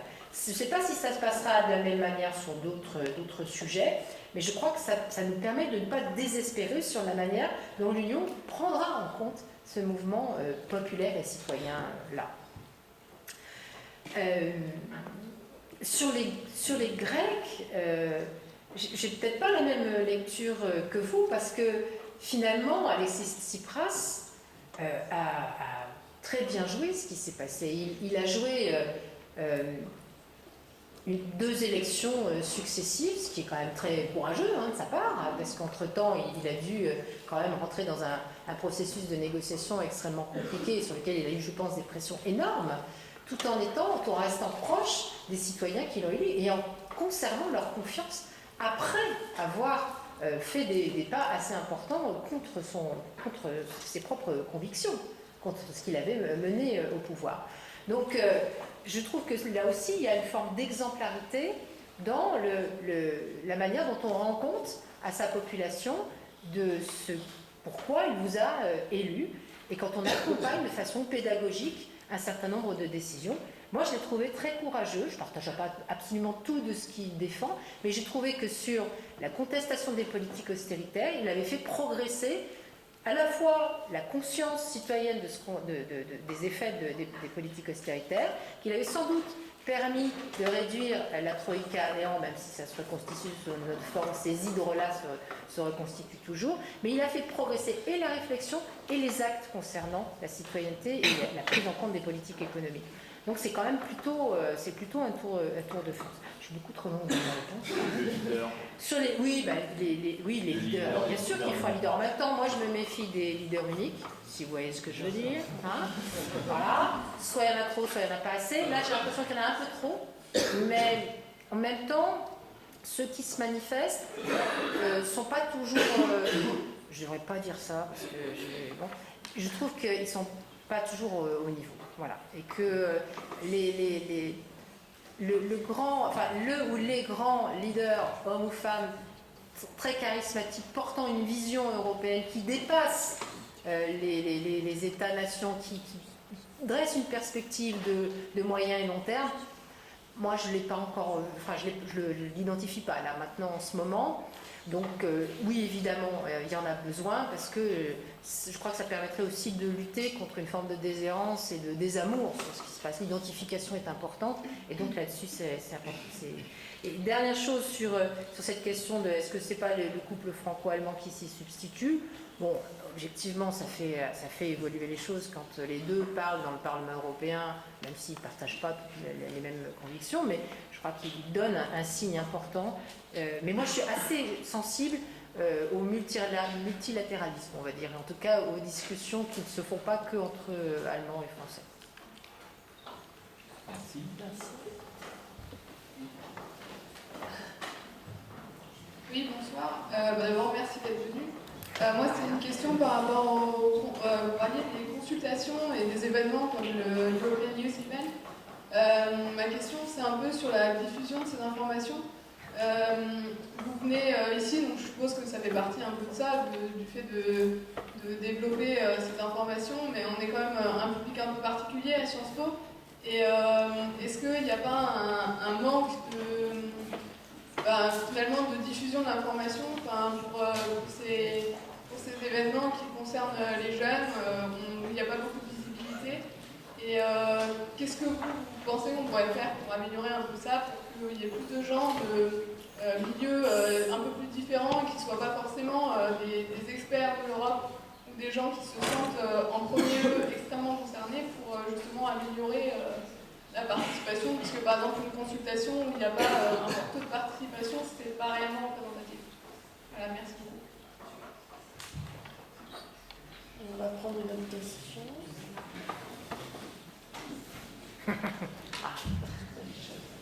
C'est un sujet qui est très différent. C'est par rapport... tu as parlé effectivement de deux possibilités Internet, finalement, de PIS, ICE, et puis effectivement la consultation du 7 décembre. Je pense que tout le monde devrait effectivement regarder très près. Bon, je pense que l'outil informatique pourrait être utilisé de manière beaucoup plus importante que ça. On peut faire des logiciels, et j'en connais un, au moins à un niveau de prototype, des logiciels qui permettraient d'informer de manière pédagogique, de consulter, de faire réagir les 500 millions, enfin, peut-être pas les bébés, mais disons les adultes qui sont en Europe. Ce type de logiciel, je peux t'en envoyer un exemple. Et je pense que la Commission pourrait faire peut-être travailler la Commission européenne avec des experts d'informatique qui pourraient développer des choses qui vont bien au-delà, à mon avis. C'est potentiellement possible depuis déjà pas mal de temps. Des outils vraiment logiciels qui permettent d'aller vraiment toucher le citoyen et le faire réagir. Ah mais je suis intéressée. Est-ce que ça va jusqu'à une consultation en ligne comme ça? Ah oui. On a quelques exemples récents qui ne sont pas super au point de consultation en ligne. Ah, oui. C'était des organisations sérieuses qui faisaient des consultations en ligne, ça n'a pas toujours été très réussi. Mais oui, je pense qu'il faut effectivement développer cette façon de faire. Bon, on n'est jamais exempt de quelques risques de manipulation, donc il faut un peu faire attention à ça. Moi, je me méfie, pardon, je suis sans doute un peu trop méfiante, j'essaie de ne pas être paranoïaque, mais je me méfie des risques de temps en temps que le débat soit embolisé par certains groupes qui ne veulent pas que du bien à l'Europe, mais évidemment, ça peut être tout à fait intéressant. Sur la diffusion des informations, oui, vous avez raison. Là aussi, c'est comme avec les leaders, des fois j'ai l'impression qu'il y en a trop, en fait, d'une certaine manière. Cette profusion d'informations tue l'information telle qu'elle devrait arriver. Je ne vous mens pas. si vous demandez, si vos petits frères ou petites sœurs dans leur classe veulent que leur prof ou leur maîtresse, s'ils sont petits, je leur envoie un gros paquet de documents d'informations sur l'Europe, au service concerné, ils vont me dire, ils ont quel âge? Ils ont plutôt 8 ans et demi, 8 ans 3 quarts, 9 ans et demi, c'est plutôt des filles, c'est plutôt des... On a l'impression qu'il y a des documents pour tous les publics. C'est effrayant. Donc du coup, comme il y en a pour tout le monde, personne ne s'en sert réellement ou de façon totalement marginale. Et c'est aussi valable pour ce qui concerne les consultations par voie ou les informations par voie informatique. C'est un très très gros sujet. On essaye de travailler à ça dans le bureau du Parlement. Je travaille avec la direction de la communication, mais on a un vrai souci, hormis le multilinguisme, d'avoir effectivement une information et des outils d'information qui soient efficaces. Par contre, sur la façon d'améliorer les choses, parce que je pense que c'est le volet le plus important de votre question, comment on améliore les choses pour que, en fait, ce ne soit pas que les experts qui participent. Pour l'initiative de AI, j'ai bien précisé que c'est des groupes de 10. Donc déjà, ça vous donne une indication qu'on peut se grouper à partir de structures ou d'ONG, d'associations déjà existantes dans le milieu de l'éducation populaire, pour que justement on soit dans une démarche qui ne favorise pas que le haut du panier, pour dire les choses telles qu'elles pourraient être dites de façon familière. Donc le fait que ce soit destiné à des publics constitués fait que c'est une forme de garantie que ce soit plus large que simplement des étudiants de 12e cycle de je ne sais quoi. Et c'est valable, je fais une petite incidente, une petite dérivation sur un autre sujet qui nous a aussi beaucoup tenu à cœur pour cette question de la diversification des publics, c'est concernant Erasmus. Quelqu'un en a parlé tout à l'heure, je ne sais plus, mais pendant très longtemps, Erasmus, ce n'est pas une critique, a été dédié plutôt pour un public d'études supérieures, on va dire. Et très bien, parfait, très bien.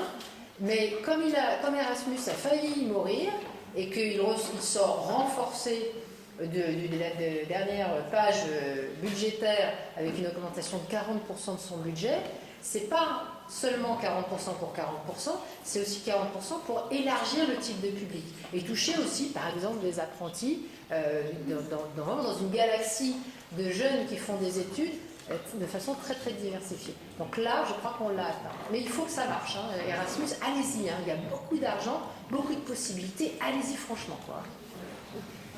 Non, mais sérieux. Sinon, après, vous savez, la nature a horreur du vide. Hein. S'il y a de l'argent non consommé à Erasmus, il vous le pique. Hein. Donc, pas Erasmus, mais les institutions européennes vous le repiquent. Donc, allez-y, franchement. Alors, il y a un petit dossier sur Erasmus. Non, pas plus sur Erasmus, mais sur je dirais, comment fonctionne l'Union européenne, l'Europe, le magazine des jeunes curieux, les 12 leçons de l'Europe, les guides des ressources européennes. Vous pouvez les prendre là, ça fait partie des documents que vous trouvez, je dirais, à la maison de l'international, où il y a Europe Direct qui diffuse un certain nombre de brochures sur l'Europe. Hein. Donc, et là aussi, vous aurez le trombinoscope de vos députés sur le centre-est. Et voilà. Alors, elles sont là-bas. Et puis, j'en profite pour le pack civique. Là, si vous êtes intéressé, mettez vos coordonnées sur ces feuilles-là. Voilà, merci. On va prendre d'autres questions. Encore d'autres questions.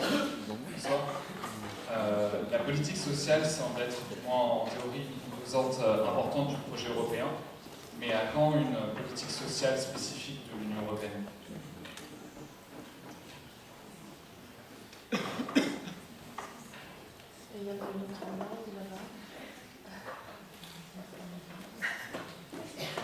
On a encore une petite demi-heure de débat, donc allez-y. Bonsoir. Je vais une question à propos du manque d'intérêt que peuvent parfois manifester les partis politiques ou les gouvernances qui concernent les institutions de l'Union européenne, parce qu'on parle beaucoup souvent des intérêts des citoyens. Est-ce qu'il n'y a pas aussi un manque de volonté des partis politiques ou des gouvernants quand on envoie à la présidence du Conseil européen des gens comme M. Van Rompuy ou M. Donald Tusk, ou pour les affaires étrangères, des gens comme Catherine Ashton ou Madame Mogherini. Donc j'ai rien contre ces personnes, mais peut-être qu'il y aurait d'autres personnes qui auraient voulu y aller, ou de la même façon quand on a des têtes de liste pour les élections européennes qui sont souvent des anciens ministres qu'on ne savait plus trop quoi faire, qui font les gênants pour les gouvernements, les recasent. Est-ce qu'il n'y a pas aussi des fois un manque de volonté des partis politiques de finalement rendre ces élections un peu plus passionnantes aussi que pour les citoyens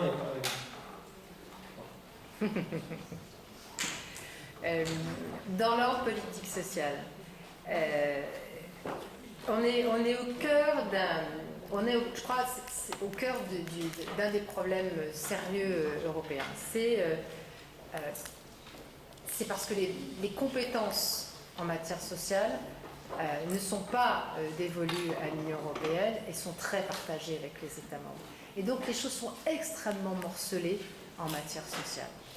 Et d'ailleurs, finalement, et c'est remarquez en même temps, c'est une forme de richesse dans notre exercice, ce qu'on appelle politique sociale dans l'Union, on ne couvre pas exactement la même chose partout. Donc on a un peu de mal à la fois à se mettre d'accord sur qui fait quoi entre le national et l'européen, et au sein des États membres sur ce que serait une bonne politique sociale.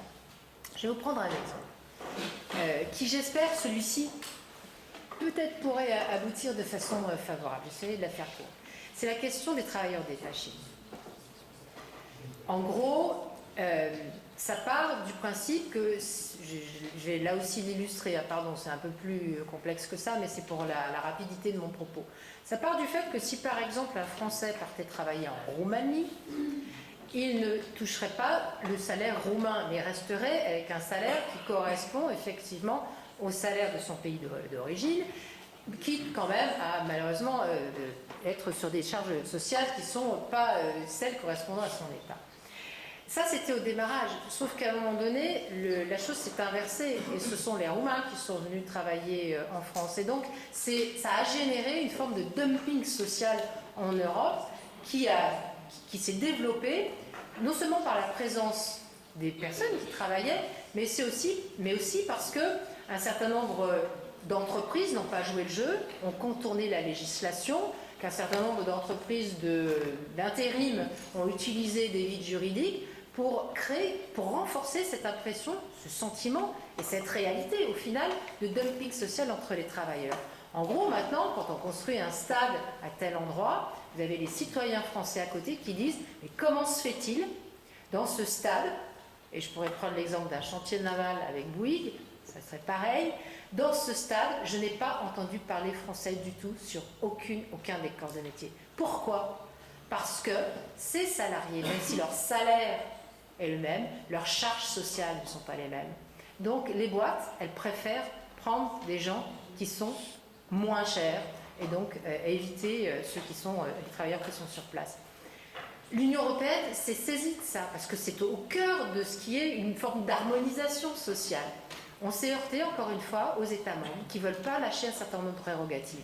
Donc pour moi, l'un des exemples de la construction d'une Europe sociale, d'une vraie politique sociale, c'est de dépasser les problèmes que nous avons rencontrés en matière sur la directive travailleurs détachés et obtenir non seulement un statut, mais des charges sociales similaires dans tous les États membres pour lutter contre le dumping social. C'est pour moi ce à quoi sert l'Europe, ce à quoi devrait servir l'Europe et qui, j'espère, servira l'Europe.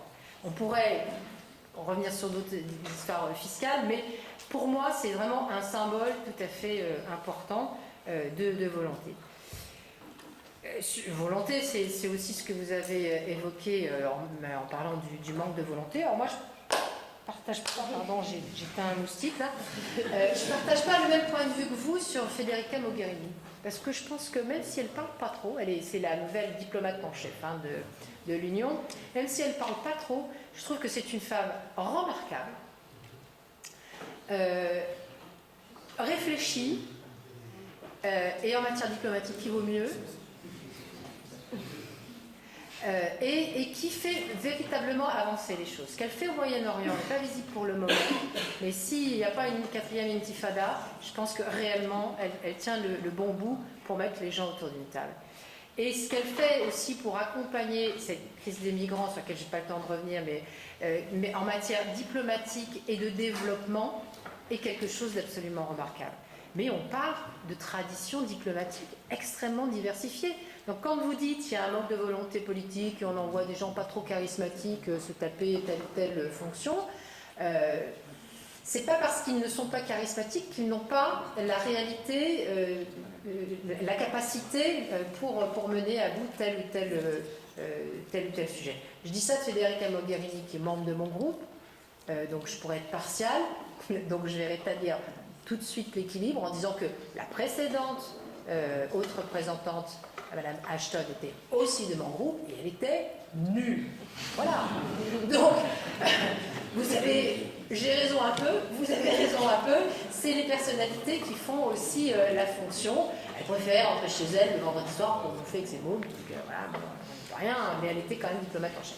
Donc, ceci dit, ça ne résout pas, l'exemple que je cite, ne résout pas effectivement une des problématiques que j'ai moi-même évoquées tout à l'heure, qui est de quelquefois on se débarrasse d'un certain nombre de personnalités au Parlement européen ou à la Commission, ou au Conseil c'est plus difficile, mais pour ne pas les avoir dans les pattes au plan national.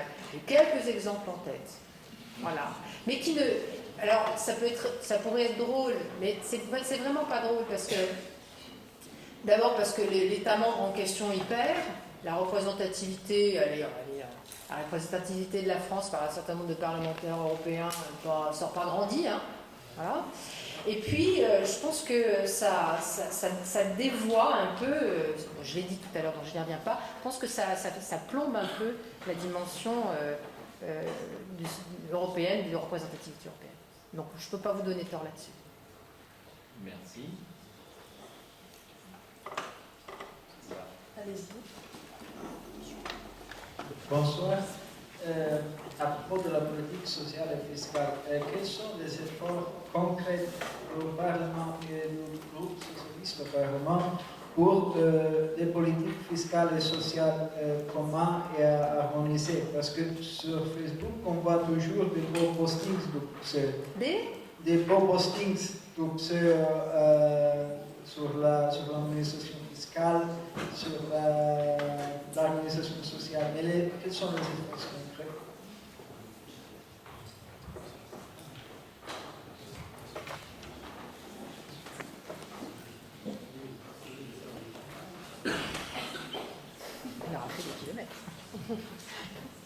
Bonsoir. Bonsoir. Alors moi j'aurais bien aimé aborder un sujet qui n'a pas encore été abordé ce soir, mais qui est à l'agenda, qui est la COP21. Est-ce que vous avez vraiment l'impression que les députés européens sont concernés? Est-ce qu'il y en a qui n'ont pas du tout l'air concernés par cette question? Enfin, je ne vous demande pas de me donner les lits. Et vous, personnellement, comment est-ce que vous envisagez cet événement? Alors, je vais d'abord répondre sur la question de la fiscalité, parce qu'il y a un... Vous êtes vraiment... vous êtes dans le cœur de l'actualité. Enfin, bon, maintenant, la question fiscale, c'est toujours un peu le problème en Europe. Mais là où vous êtes dans l'actualité, c'est qu'il ne nous aura pas échappé que le président de la Commission, un des leaders en question, un des présidents, s'appelle Jean-Claude Juncker. C'est pareil qu'on dit Juncker, comme ça, à la luxembourgeoise, qu'il a été pendant environ 2 siècles Premier ministre, c'est une blague, Premier ministre de Luxembourg, et qu'il a quand même copieusement couvert une politique, alors comment on va dire, d'optimisation fiscale.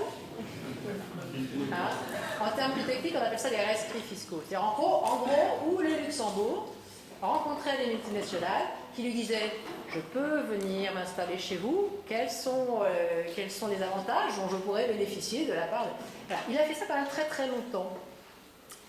Et il l'a fait malheureusement sans que ce soit illégal. Parce que ça n'est pas illégal. C'est proprement immoral, ça c'est clair, ou immoral, je sais pas comment on peut dire, mais c'est pas illégal. Sauf qu'après, là aussi, comme avec la question des travailleurs et des travailleurs détachés, il y a une forme de dumping fiscal qui s'exprime en Europe, où tout le monde, il n'y a pas les mêmes bases, il n'y a pas les mêmes taux, et il n'y a pas les mêmes pratiques. Donc forcément, certains sont favorisés et d'autres non. Et donc, à la faveur, là aussi, d'une expérience citoyenne que je trouve assez extraordinaire, il y a un type qui a dénoncé ça. Alors, il est copieusement arrosé de pluie, hein, parce qu'il est quand même recherché par le Luxembourg, il a on s'appelle un mandat d'arrêt ou je sais pas quoi, donc qui a dénoncé ce type de pratique, qui les a mis sur la place publique, qui est considéré comme un héros pour la plupart d'entre nous, mais comme un criminel par les luxembourgeois. Et lui, il a mis à jour ces pratiques-là. Et ça a généré une réaction de la part du Parlement qui a créé une commission, alors souvent on crée des commissions quand on a un problème, mais pour là trouver des solutions. Il y a une commission qui s'appelle PAX, on ne peut pas s'appeler autrement, et qui va mettre au point des propositions claires pour lutter justement contre cette question de l'optimisation ou des rescrits fiscaux. Donc c'est très pratico-pratique, ça a demandé quand même un gros travail d'analyse et d'expertise sur ce qui se passait, sur qui faisait quoi. Il y a des entreprises multinationales qui ont été convoquées par cette commission pour venir donner des réponses à des questions assez ennuyeuses, et elles étaient suffisamment ennuyeuses, j'étais tentée par un autre mot, mais suffisamment ennuyeuses pour que certaines ne viennent pas. Et donc celles-ci vont devoir être sanctionnées, et je me charge, comme vice-présidente, de concocter un petite punition à ces entreprises qui n'ont pas répondu à cette convocation de la commission taxe, où elles étaient interrogées justement sur leurs pratiques d'optimisation fiscale. Donc on progresse, il y a d'autres textes en circulation qui, à la faveur de cette mise en lumière, font avancer la question de l'harmonisation fiscale. Mais c'est compliqué, c'est long, là aussi les pratiques sont différentes, et les volontés ou les responsabilités, ou la solidarité, je me retourne vers mademoiselle, ne sont pas au rendez-vous entre les différents États membres. Il y a des enjeux financiers énormes, et quand on est britannique, ou quand on est des luxembourgeois, on tient un peu à un certain nombre de prérogatives. Il faut lever ça, on progresse en la matière. Sur la COP 21, je crois qu'on n'a pas le choix, il faut que ça marche. Il faut que ça marche, sinon, globalement, on aura un échec non seulement européen, mais un échec international de ce qui se passe. Alors, vous dire qu'on va faire des progrès énormes, j'en sais rien, moi, c'est pas mon sujet de prédilection, et puis je ne suis pas voyante extra-lucide. En même temps, les objectifs qui sont fixés sont très précis, ils sont, me semble-t-il, atteignables, et surtout, ils prennent à témoin, là aussi, la société civile, qui est devenue très sensible sur tous ces sujets, et qui fait pression de façon très appuyée, très approfondie. Donc moi je parierais plutôt sur un accord qui sera peut-être pas très excessivement ambitieux, mais qui sera ambitieux.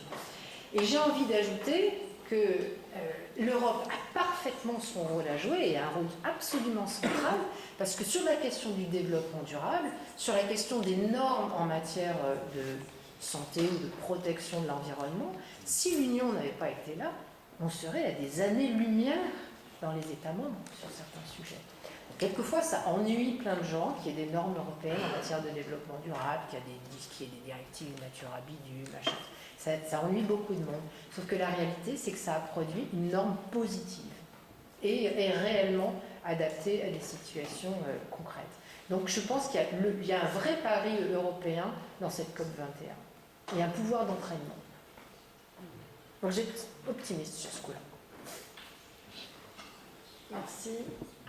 On va encore prendre peut-être 2 à 3 questions et puis conclure. À 8h, ça ferme. Oui, bonjour, merci. On va se faire bloquer de l'intérieur. Cette réunion. Alors, moi, une question, vu que remarque, j'ai beaucoup entendu parler de crise en Europe, tout ça. Moi, personnellement, je travaille ici à l'université, et puis je suis un peu au-dessus de l'âge moyen ici dans la salle. Et pour moi, l'Europe, c'est un grand succès. Et je pense que c'est quelque chose qu'on entend pas assez. Et comme vous dites, il y a beaucoup de lois sur l'environnement, mais aussi sur d'autres domaines qui sont passées. Ça n'aurait jamais été possible dans aucun pays État membre sans l'Europe. Et moi, dans ma vie de chercheur de tous les jours, l'Europe, c'est la réalité aujourd'hui. Et c'était pas comme ça il y a 20 ans. Et je pense que ça, c'est un message qui n'est pas passé, et qui ne passe pas assez souvent. Et puis, je vois aussi, par exemple, il y a une discussion sur la solidarité par rapport aux réfugiés. Moi, je vois quand même qu'il y a une forte solidarité entre les pays, bien sûr. Il y a des pays qui sont moins solidaires que d'autres. Et puis, il y a des discussions qui se mettent en place assez rapidement. Pas aussi bien qu'on aimerait, mais je pense, vu de quelqu'un qui vit en Europe, qui a changé le pays plusieurs fois en Europe, qui a vécu dans plusieurs pays dans les 25 dernières années, je vais dire que voilà, c'est un success story, d'une certaine façon. Il y a beaucoup de succès. Et puis, voilà, comme ça, c'est juste un remarque, c'est moi une question. Ah oui, merci. Je suis très contente que vous auriez dû dire ça en dernier, en fait. On se serait quittés tous un peu euphoriques. Mais... Non, mais c'est bien parce que... Pardon, moi, je poursuis parce que c'était effectivement une remarque. Je sais qu'il y a d'autres... Mais c'est bien, de temps en temps, de parler des trains qui arrivent à l'heure. Parce qu'il y a quand même beaucoup de trains qui arrivent à l'heure en Europe. Et je parlais tout à l'heure, on parlait de choses très très sérieuses comme la fiscalité. Il y a plus en Europe que dans les nations. Je suis d'accord. Et c'est quelquefois, c'est très camouflé, c'est très peu présent. On rejoint les questions qui étaient formulées tout à l'heure par la demoiselle sur les questions de communication. Bon, vous en connaissez, vous, un média qui fait 5 minutes par jour, un média audiovisuel qui fait 5 minutes par jour sur l'Europe? Vous en connaissez, vous? Il y en a aucun, hein? Oui, alors il y a combien de gens qui regardent? Bon, mais oui, c'est très peu grand public. Donc des vrais médias grand public qui parlent de l'Europe au quotidien, c'est assez peu fréquent. On progresse un peu, hein. Il y a toutes les histoires de désintox maintenant, beaucoup qui se font, où on voit des gens qui travaillent sur la contre-argumentation. Ça, c'est quand même vraiment bien. Il y a quelques journalistes spécialisés, mais il faut je dérive un peu, mais il faut continuer d'aller les rencontrer. Moi, je m'attache beaucoup à les rencontrer, surtout les gens de la presse quotidienne régionale. Parce que généralement, ils ne prennent rien à ce qui se passe. Donc, ils reprennent des choses, des dépêches. Et puis, c'est un peu nébuleux. Et donc, on fait des séminaires où ils viennent nous voir. Et justement, ces médias locaux qui font bien l'interface avec les citoyens, ils ressortent de ces séminaires en ayant plus de billes, en connaissant plus de gens, en ayant fait le tour, la grande razzia à Bruxelles de tout ce qu'on pouvait voir, pour justement être plus proche et montrer aussi qu'il y a des trains qui arrivent à l'heure. Parce que j'ai noté en vous écoutant sur les questions de la mobilité, ce n'est pas l'Europe, mon chien, sur l'ouverture des frontières et sur la capacité à se déplacer dans l'Union, refaire sa vie ailleurs.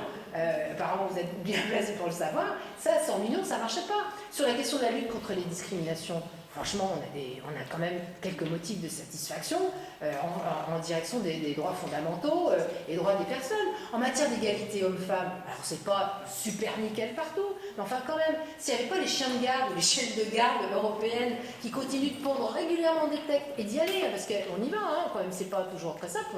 C'est moins violent que dans les assemblées, là où on ne hurle pas dessus parce qu'on est quand même plus nombreuses en même temps. Donc, mais c'est quand même pas toujours facile de mettre au point un texte sur l'égalité homme-femme, hein, encore maintenant. Mais ça progresse, et c'est grâce à l'Europe aussi que les choses vont progresser. En matière d'égalité salariale, par exemple, ou de statut des conjoints. Donc tout ça, et c'est des trains qui arrivent à l'heure. C'est pas assez connu, c'est dommage. Mais je fais le même constat que vous. Et je profite pour dire si vous croyez aussi que l'Europe va progresser et que vous voulez participer à cette progression. Même si vous avez plus de 35 ans, on a le mouvement européen qui est la version de moins adulte de l'association. Et on a toutes les informations à côté. Vous pouvez mettre votre nom si vous voulez vous inscrire pour vous avoir plus d'informations. Alors on va prendre d'autres questions. Bonsoir. Ma question portait sur l'égalité homme-femme. Parlez dans le milieu. Ma question portait sur l'égalité homme-femme, pour laquelle vous êtes impliqué. En mars dernier, il y a un texte qui est passé, qui fait beaucoup parler de lui, notamment pour un paragraphe sur l'IVG et la contraception. Quelle est la prochaine étape d'un point de vue du Parlement européen dans cette égalité homme-femme, et quid de l'égalité salariale? Est-ce qu'il y a un auteur ou une porteuse de projet qui devrait faire parler de lui ou elle prochainement? Merci. Et on va prendre une dernière question. Bonjour. J'avais juste une question question à propos de la pertinence de remettre sur la table les discussions sur la communauté européenne de défense, avec la crise en Syrie, avec la frilosité des Américains pour intervenir, par exemple, sur tous les terrains un peu sensibles au Moyen-Orient, et aussi sur la question de l'interventionnisme russe en Ukraine, par exemple, ou maintenant en Russie. Est-ce que l'Europe devrait se doter d'une force militaire pour avoir sa vraie place dans le monde et ne plus dépendre des armées nationales, par exemple, je pense à la France ou au Royaume-Uni qui portent la voix de l'Europe, mais en regardant leur étendard national. Merci. Je vais commencer par la fin parce que c'est pas le point sur lequel je suis le plus efficace sur la question de la communauté européenne de défense. Je préfère être honnête avec vous parce que je pense que voilà, je ne me suis pas spécialisée là-dessus, j'ai pas souhaité le faire, on va le faire surtout. Mais donc voilà, je suis honnête avec vous sur ce sujet. Ce que je mesure toutefois, c'est que, et c'est assez curieux, assez troublant, je pense que j'ai déjà dû le dire dans une autre instance que celle-ci, c'est que, assez curieusement, malgré les événements, cette question de l'armée européenne ne se repose pas dans ces termes dans les débats européens. Et c'est assez troublant. C'est-à-dire qu'il y a des sources d'inquiétude et des sources de projection de troupes dans le monde de la part d'un certain nombre d'États, notamment la France.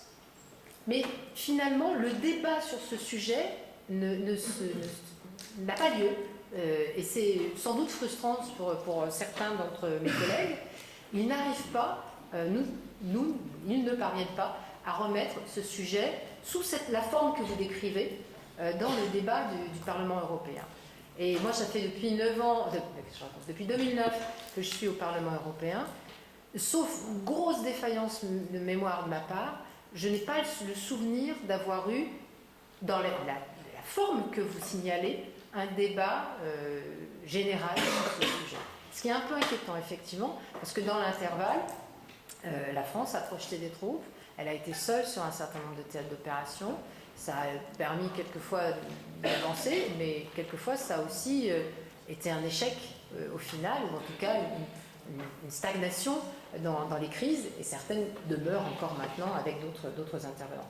Donc pardon d'être un peu général, un peu brouillonne sur un sujet qui n'est pas le sujet que je maîtrise le mieux. Mais je peux me renseigner, si vous voulez. Au moins savoir s'il y a quelques échéances en cours sur cela. Sur l'égalité homme-femme, alors je ne sais pas à quel texte vous faites allusion, parce que c'est vrai qu'il y en a beaucoup et régulièrement, et on tient effectivement le rythme régulier de produire des textes au moins tous les ans sous forme de résolution générale qui abordent la question de l'égalité. Alors après, c'est mené par des parlementaires qui sont plus ou moins expérimentés, on va dire, donc après ça passe ou ça passe pas. Il y a certains textes qui ne passent pas dans leur globalité, d'autres qui sont très amputés d'un certain nombre de leurs paragraphes. Et je ne vous cache pas que sur les deux sujets que vous avez abordés, IVG, contraception, ce sont des paragraphes qui sont toujours dans la lunette, le fusil à lunette quelquefois d'ailleurs, de certains de mes collègues. Il fut certaines années où aucun texte sur la contraception et l'avortement ne passait au plan européen. Aucun. Et depuis, parce que on veut espérer que les mentalités parmi les parlementaires européens évoluent aussi, qu'il y a peut-être un peu de rajeunissement aussi, ces textes fonctionnent mieux et globalement on arrive à nos fins de façon progressiste, on va dire, sur ces sujets.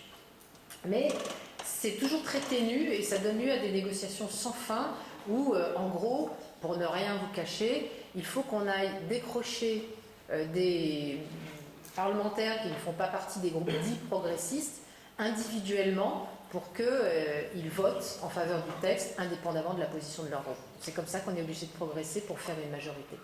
Je rappelle que dans les groupes qui vous ont été cités tout à l'heure, aucun n'est majoritaire seul. Hein. Donc on est obligé de faire des alliances, y compris sur ce type de sujet. Et pour arriver à faire une alliance, il faut arriver à décrocher des gens. Mais on y arrive. Et sur le sujet que vous évoquiez sur la prochaine étape, c'est assez marrant parce qu'on vient d'une certaine manière de la franchir. En matière d'égalité salariale, puisqu'on a voté c'était octobre 1, parce qu'on a 3 sessions cette fois-ci, on a voté un texte de bilan sur la directive de l'égalité salariale de 2006, qui est porté par une parlementaire slovaque. Je rigole parce que dans tout autre domaine que l'égalité homme-femme en matière de salaire, c'est une réac finie.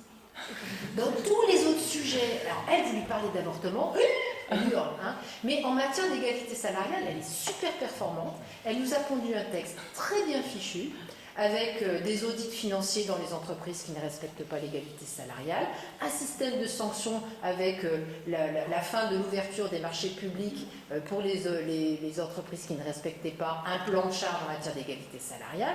Elle a fait un travail de débroussaillage de qui était le bon élève, qui étaient les mauvais élèves. C'était d'ailleurs assez surprenant, hein, quand moi j'étais partie sur une espèce de poncif personnel que l'Italie a des écarts salariaux énormes. Non, pas du tout. Absolument pas. Ça fait partie des bons élèves de la classe. Donc cette parlementaire, Anna Zaborska, pour ne rien vous cacher, a fait franchir une nouvelle étape d'identification de la problématique, de là où on en est, pourquoi les États membres n'ont pas respecté un certain nombre de choses, où ça a été respecté, et elle a mis une couche supplémentaire qui est de renverser la charge de la preuve.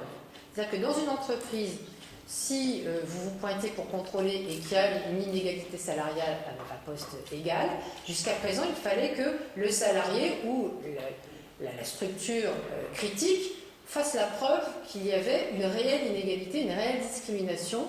Là, c'est l'inverse. Donc, elle demande l'inversion de la charge de la preuve. C'est l'entreprise qui doit faire la preuve que s'il y a une diversité salariale, elle est justifiée. Bon courage à eux. Bon, il est l'heure de se quitter. Merci Sylvie Guillaume de cette